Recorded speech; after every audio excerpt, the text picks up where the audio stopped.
Sirpanishdan qutulish. Agar yuk mashinasi sirpanishni boshlasa, nima qilish kerak? Agar yuk mashinasi keskin tormozlashdan keyin sirpanishni boshlasangiz, mashinangizni kerakli yo'nalishga burib, rulni mahkam ushlang.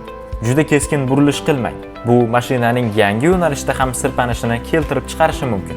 Sirpanishni oldini olish uchun nima qilish kerak? Har doim oldindan 12-15 soniya davomida yo'lni kuzatib, to'siqlarni erta sezishga harakat qiling. Agar oldingizda transport vositasi to'xtagan bo'lsa va siz to'xtashga ulgurmasangiz, tezlikni pasaytiring va o'ng tomonga qo'shimcha yo'lak yoki yo'l chetiga buriling. Agar chap yo'lak bo'sh bo'lsa, unga o'tish ham mumkin. Lekin atrofdagi transportni e'tiborsiz qoldirmang.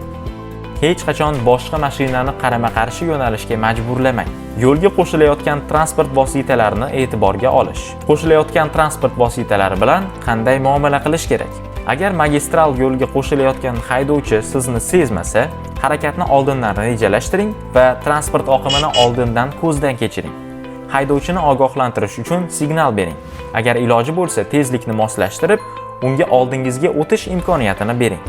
Agar chap yo'lak bo'sh bo'lsa, unga o'tib, qo'shilayotgan mashinaga joy bering. Hech qachon qarama-qarshi yo'nalishga keskin burilmang.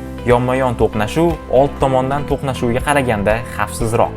Shina portlashiga reaksiya berish. Shina portlashi belgilari. Shina portlaganda quyidagi belgilar paydo bo'ladi. Keskin portlash tovushi, to'satdan kuchli tebranish, mashina boshqaruvi o'zgarishi. Shina portlashi natijalari.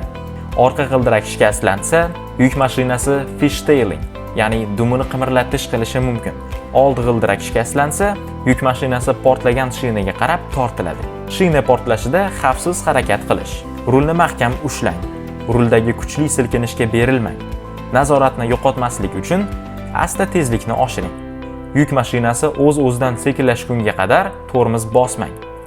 Tezlik va yo'l harakati sharoitlari imkon bersa, asta-sekin yo'l chetiga chiqing va to'xtang.